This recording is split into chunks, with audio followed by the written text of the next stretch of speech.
Yeah. Well, I did then go to Colossians 3, that you put off and you put on. That was my illustration. That's actually what I explained. The first point I said is you have to want to become love. So if you don't, and that sounds funny to people when you say that, but I've been pastoring for a long time. I've been traveling and preaching a very long time. I've been saved 30 years. I've actually met a whole lot of people that are even in leadership that when the rubber meets the road, they don't want to become love. They hold on to their own rights, rightness, facts. He said, she said, well, I wouldn't if they didn't. Well, they're the ones that, well, they put me in this position. And all of a sudden we're being dictated by other people's responses in life. I want to have a faith. I want to have something in my life that's stronger than being dictated by the environment around me. If I let the weakness around me make me weak, that's not cool. If I say I'm this way because they're this way, then I'm being dictated by the way their life is. So I'm actually codependent on their life. Their actions are determining my outcome. And we've lived that way and not even realized it. You know, we say, I've counseled countless people that say, well, you don't know what it's like with my spouse. And they're just all tore up and they got all these facts to justify this. They have a story that justifies their disposition. And then we validate it. And I'm like, well, yeah, but what's any of that have to do with what we're preaching about? And what's any of that have to do with Christ? Like, you can't let what one man or one woman says dictate and determine how well you're doing when that person isn't Jesus. Like, we're following him. He's the Lord. And we don't realize that it's actually it's a form of idolatry. It's actually letting something matter more than what matters most. It's letting life speak louder than truth. It's letting a person have access that you're not even letting the Lord have. And you're saying, I'm only this way because of what they did. Well, why aren't we a certain way because of what he did? So when I said this morning, I shared about becoming love, and I really talked about it a lot, and about becoming love, and I gave a lot of examples and workplace stuff. So I said at the end, just to qualify her question and give some stronger answer to what she just said, you have to want to become love.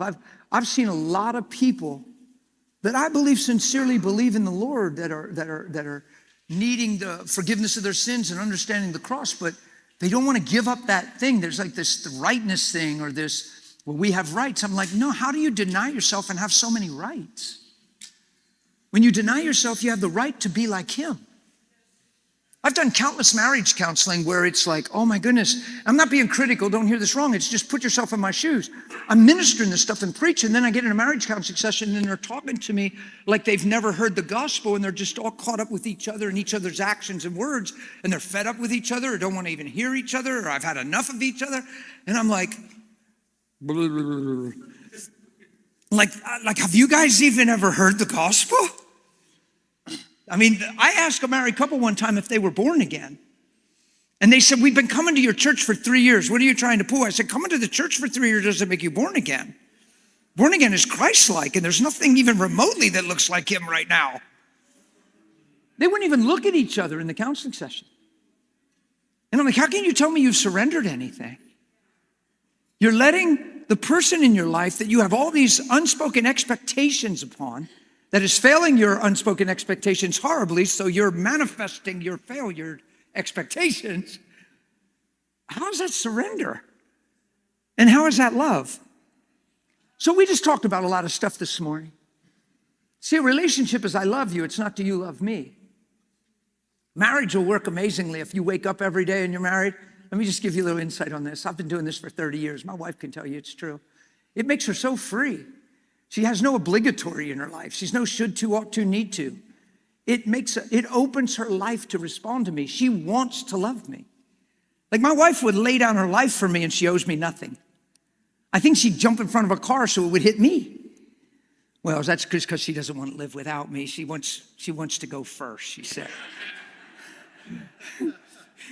She wants to go first. I'll let her go first if it's easier for her. She's greedy. She just wants to get to Jesus first. Yeah. No, but I wake up every morning. I don't even think about my wife owing me a thing. I don't wake up for my wife to live a certain way towards me. I wake up to be like him.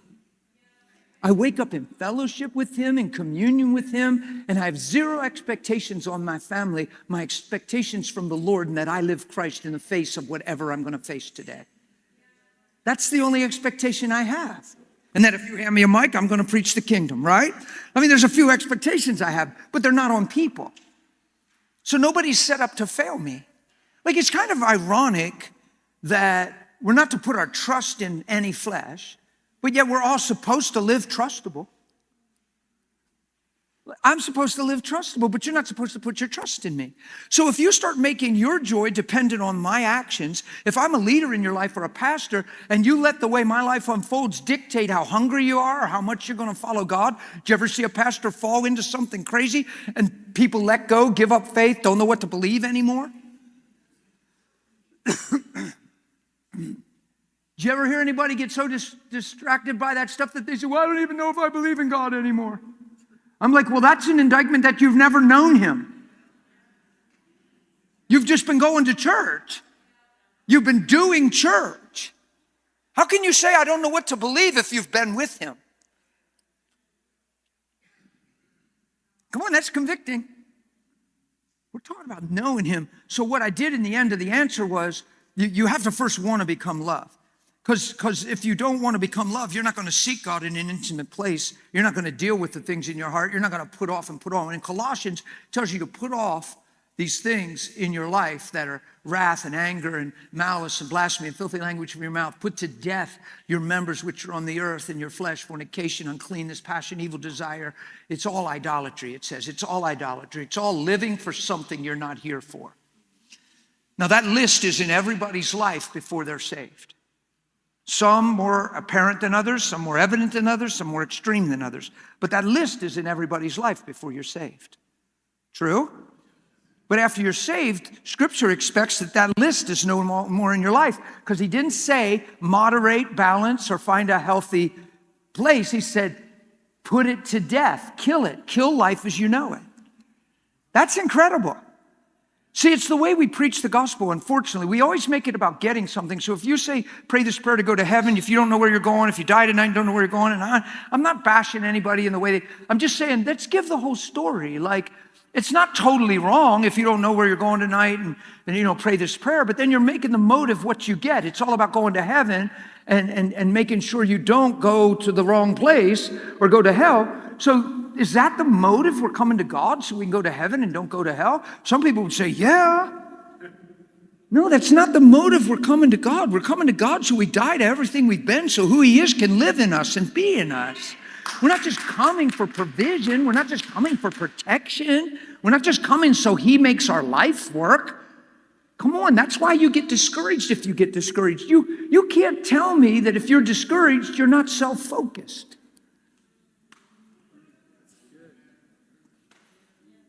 Come on. Like, he's the guy.